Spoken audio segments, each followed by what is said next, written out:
Hello and welcome back to Sahib Kaba Fitness. Previously on this channel we have discussed about ketogenic diet and to be more specific, ketogenic diet for an average person. चाहे आप एक mail है चाहे आप एक female है, अगर आपका गोल सिर्फ और सिर्फ फैट लॉस है तो वो video is perfect for you. उस वीडियो में हमने एक्सप्लेन किया था कि बॉडी केटोसिस में जाती कैसे और कितना टाइम लगता है बॉडी को लिवर में कीटोन्स प्रोड्यूस करने के लिए, और कैसे केटोजेनिक डाइट में आपको अपने कार्ब्स कम करके फैट्स हाई रख के और मॉडरेट प्रोटीन का इंटेक रख के अपनी केटोजेनिक डाइट करनी चाहिए for fat loss and most importantly being in calorie deficient. But इस वीडियो में हम डिस्कस करने वाले हैं ketogenic diet for people who are into muscle building. अगर आपका गोल अपना मसल बिल्ड करना है, क्या आपको केटोजेनिक डाइट करनी चाहिए?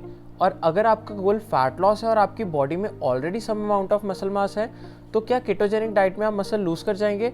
हम इस वीडियो में ये डिस्कस करने वाले हैं क्योंकि बहुत से एथलीट्स फैट लॉस के दौरान अपना मसल प्रिजर्व करना चाहते हैं। ऑब्वियसली अगर आप एक कैलोरी डेफिशिएंट डाइट पे हैं तो आप मसल तो गेन कर नहीं सकते, तो डिफरेंट डाइट पैटर्न्स और डाइट प्रोटोकॉल्स ट्राई करते हैं अपने आप पे, जिसमें वो कभी कभी अपना मसल भी लूज कर जाते हैं। तो अगर एक एथलीट जो decent amount of muscle mass carry करता है और नेचुरल है, किसी तरीके के परफॉर्मेंस एनहांसिंग ड्रग्स पे नहीं है, क्या वो केटोजेनिक डाइट पे अपना मसल लूज करेगा?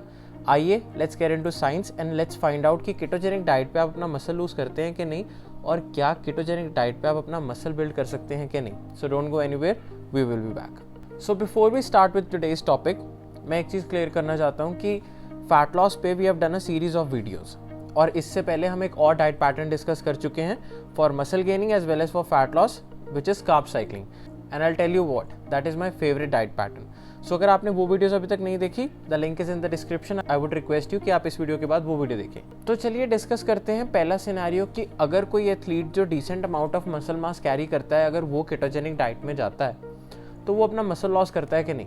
केटोजेनिक डाइट में जाने से पहले एक एथलीट अगर एक फ्लेक्सिबल डाइट पे था, मतलब अगर अपनी बॉडी में वो कार्बोहाइड्रेट्स ले रहा था और अगर फैट लॉस कर भी रहा था, तो ऐसे क्या ज़रूरत पड़ेगी जो उसको कीटो चूज़ करना पड़ा। देखिए, हमारी बॉडी में जब भी हम एक फैट लॉस की स्टेट में आते हैं ना, तो हम we start losing fat by doing calorie deficient और बाय एडिंग स्टिमुलेंट्स और फैट बर्नर्स।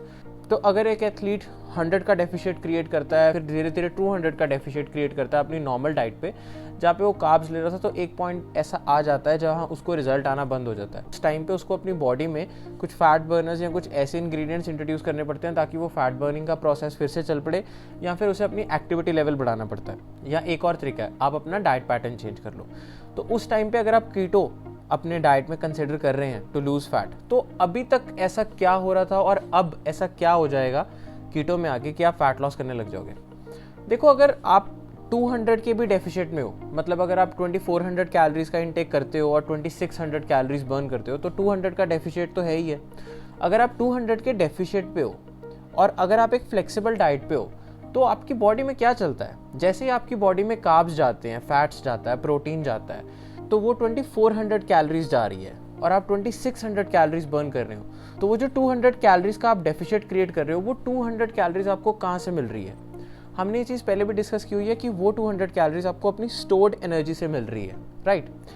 तो कार्ब्स का आपकी बॉडी में क्या काम होता है? जब आपकी बॉडी में कार्बोहाइड्रेट्स जाते हैं, वो अपनी सॉर्ट ऑफ कुर्बानी दे देते हैं और आप स्टोर्ड फैट की कुर्बानी दे देते हैं, बट आपका फैट्स और आपका protein is been used only and only for muscle building, और शुड आई से टू प्रिजर्व योर मसल।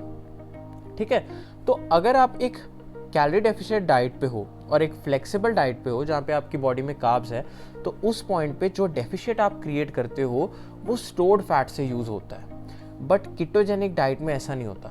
अगर आप कीटोजेनिक डाइट में, क्योंकि कीटोजेनिक डाइट में आप कार्ब्स तो ले ही नहीं रहे, तो अब कुर्बानी कौन देगा, फैट्स या प्रोटीन? देखिए, इन वर्स्ट केस में भी ना हमें अपने प्रोटीन से कार्बोहाइड्रेट्स वाला काम नहीं लेना। बेसिकली कीटोजेनिक डाइट में हम अपनी फैट से कार्बोहाइड्रेट्स वाला काम लेने लग जाते हैं through the process of through ketones basically, right. तो क्या होता है, मान लीजिए अगर आप 2000 कैलोरीज खा रहे हैं और आप 2600 के एक्सपेंडिचर पे हैं, तो 2600 आप बर्न कर रहे हैं और 2000 आप खा रहे हैं, तो जो 600 का डेफिशिएट है वो कहाँ से आ रहा है? कीटोजेनिक डाइट में स्पेसिफिकली वो कहाँ से आ रहा है? क्योंकि अब आपकी बॉडी में कार्ब्स तो है नहीं। अब आप सोचोगे कि हाँ, हो सकता है वो स्टोर्ड फैट से आ रहा हो, बिल्कुल हो सकता है कि वो स्टोर्ड फैट से आ रहा हो, लेकिन बॉडी में एक और प्रोसेस होता है जो आपके लिवर में अकर होता है, जिसको हम कहते हैं ग्लूकोजेनेसिस।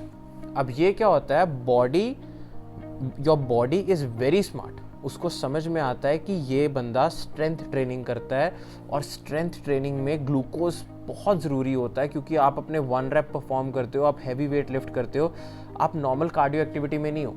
तो body through the process of glucogenesis आपके प्रोटीन से भी ग्लूकोज बना सकती है। So very important thing is कि अगर आप कीटो चूज कर रहे हैं और अगर आपका गोल फैट लॉस है और साथ के साथ आप मसल भी प्रिजर्व करना चाहते हैं, it is very important for you to keep your fats ratio really very high. मैं ये नहीं कह रहा कि डेफिशिएट ही मत क्रिएट कीजिए। अगर आप डेफिशिएट क्रिएट नहीं करेंगे तो डेफिनेटली आप फैट लॉस में नहीं जाएंगे। डेफिशिएट क्रिएट कीजिए, बट अपनी प्रोटीन और फैट्स की जो रेशो है, कितना आपको प्रोटीन लेना और कितना आपको फैट्स लेना है, उसकी जो रेशो है उसे बहुत क्लोजली मॉनिटर कीजिए, because as an athlete you don't want to lose your hard earn muscle, क्योंकि वो मसल बनाने में बहुत टाइम लग जाता है। तो इसके लिए आपको अपने फैट्स एनीवेयर अराउंड 0.5 ग्राम पर पाउंड ऑफ बॉडी वेट रखने पड़ेंगे, सो दैट आपकी बॉडी में एम्पल फैट्स हो, क्योंकि अब आपकी body throughout the day to day activity के लिए भी फैट्स को यूज़ कर रही है, और अगर आप कोई एक्टिविटी परफॉर्म कर रहे हैं तो उसके लिए भी आपकी बॉडी फैट्स पे रिलायबल है। आपका protein should be there for your muscle building और at least to preserve that muscle mass. तो ये तो एक सिनेरियो वो है कि अगर एक इंडिविजुअल, एक एथलीट जो decent amount of muscle mass carry करता है, वो अगर कीटोजेनिक डाइट पे है, तो हम इस सिनेरियो की बात कर रहे हैं कि जहाँ वो कैलोरी डेफिशिएट में है, उसको अपना मसल कैसे प्रिजर्व करना है। अब सेकंड हम उस सिनेरियो की बात करते हैं, अगर एक एथलीट जिसका goal is to build muscle, क्या उसके लिए कीटोजेनिक डाइट ठीक है?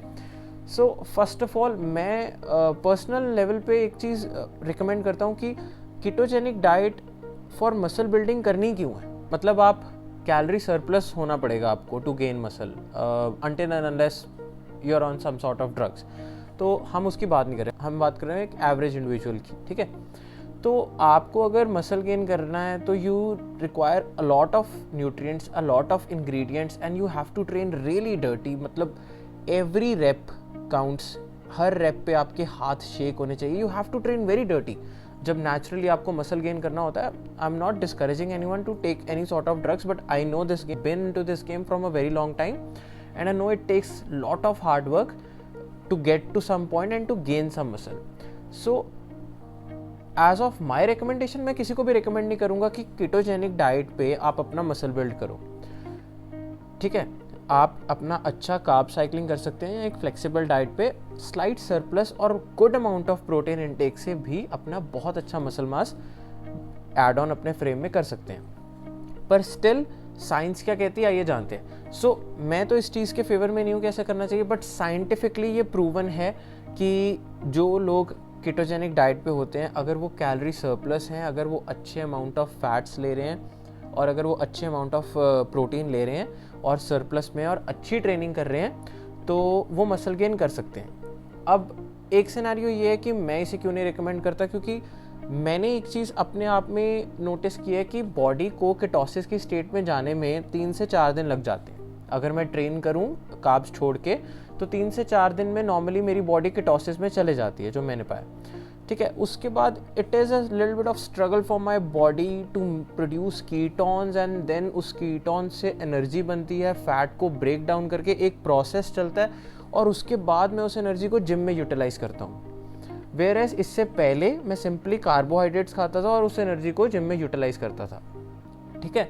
और मैंने एक ये चीज़ भी पाई है कि अगर मैं कीटोजेनिक डाइट पे आता हूँ तो फॉर फर्स्ट 1-2 वीक्स मेरी स्ट्रेंथ बहुत गिर जाती है, और मेरी बॉडी के मसल्स भी, क्योंकि कार्बोहाइड्रेट्स नहीं है, ग्लूकोज पूरा नहीं है, ठीक है, मसल का ग्लाइकोजन ही डिप्लीट हो चुका है, क्योंकि बॉडी में ग्लूकोज ही नहीं है, तो मसल भी फ्लैट हो जाता है और बॉडी उतना अच्छा परफॉर्म भी नहीं कर पाती।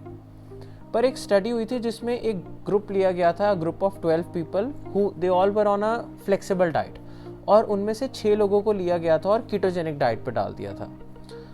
उस स्टडी में ये पाया गया कि दोनों ग्रुप्स ने 3 वीक्स तक ट्रेन किया, लेकिन जो कीटोजेनिक डाइट पे ग्रुप आ गया था, मैं बता दूं दोनों ही ग्रुप्स को सेम अमाउंट ऑफ कैलोरीज दी जा रही थी, दोनों ही group same amount of strength training कर रहे थे, पर जो दूसरा ग्रुप था, ग्रुप बी, जो कीटोजेनिक डाइट पे आ गया था, उस ग्रुप में क्या पाया कि फर्स्ट वीक में उनकी स्ट्रेंथ गिरती है, ठीक है, ऑब्वियसली क्योंकि उनकी body is struggling to get into the state of ketosis, ठीक है, तो वो वीक एक तरीके से उनका थोड़ा खराब होता है। सेकेंड वीक में ये पाया गया कि उन्होंने वो स्ट्रेंथ स्लोली एंड स्टेडली, जो उनकी पहले वाली स्ट्रेंथ थी, वो वापस उनमें आने लगी। और थर्ड वीक में, क्योंकि इस टाइम तक आपकी बॉडी कीटोसिस को पूरी तरीके से अपना चुकी होती है और बहुत कीटोन्स प्रोड्यूस कर रही होती है सो दैट आप फैट से एनर्जी ले सके, थर्ड वीक तक उन्होंने भी उतनी ही स्ट्रेंथ गेन की जितनी ग्रुप ए ने की। सो बेसिकली अगर आप सेम अमाउंट ऑफ स्ट्रेंथ लगा पा रहे हो on a ketogenic diet which as compare to a flexible normal carbohydrate diet, तो ऑब्वियसली बॉडी में मसल बिल्ड करने के लिए जो दो चीज़ें चाहिए होती हैं वो होती है प्रोटीन एंड फैट्स, तो वो तो आपको मिल ही रही है। तो yes, scientifically you can gain some muscle on ketogenic diet, but if you ask me, my recommendation is that why, मतलब क्यों जाना है कीटोजेनिक डाइट में मसल गेन करने के लिए? आप सारे कार्ब्स भी अवॉइड करते हो, उन कार्ब्स से आने वाले सारे अच्छे न्यूट्रिएंट्स भी अवॉइड करते हो, सारे फ्रूट्स अवॉइड करते हो और एक फैट्स और प्रोटीन वाली डाइट पे चले जाते हो। And specially if you are a vegetarian, vegetarians के पास बहुत ही गिने चुने सोर्सेज हैं और उसमें से भी अगर आप वो सोर्सेज निकाल दो जो high in protein and high in carbs हैं, तो आप क्या ही खाओगे। और अगर आप वो सोर्सेज को ऐड करते हो तो आप कीटोजेनिक डाइट में नहीं जाने वाले।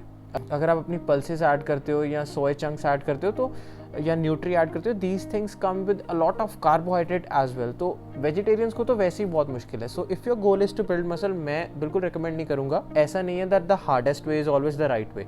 आप एक नॉर्मल फ्लेक्सिबल डाइट पे रह के या कार्ब साइकिलिंग कर लीजिए। कार्ब साइकिलिंग पे हमने डिटेल वीडियो की है, भी मसल गेन कर सकते हैं। हाँ, बट अगर आपके वेट लॉस में प्लेट्यू आ चुका है और आपको वेट लॉस में दिक्कत आ रही है और आपको मसल प्रिजर्व करना है, तो उसके बारे में मैं आपको बता चुका हूँ कि उस केस में आपको कीटो कैसे करनी है। तो that was my take on ketogenic diet for an athlete. और नेक्स्ट वीडियो में हम ये कवर करने वाले हैं कि कीटोजेनिक डाइट में आप कौन से ऐसे सप्लीमेंट्स हैं जो आप कीटोजेनिक डाइट में ले सकते हैं, ठीक है। क्योंकि मुझे बहुत सी ऐसी क्वेरीज भी आई थी कि कीटोजेनिक डाइट में BCAA ले सकते हैं, ऐसे ले सकते हैं। तो नेक्स्ट वीडियो में हम वो डिस्कस करने वाले हैं। So if you like this video, please subscribe to my channel, press the like button, and for future updates please press the bell icon. Thank you.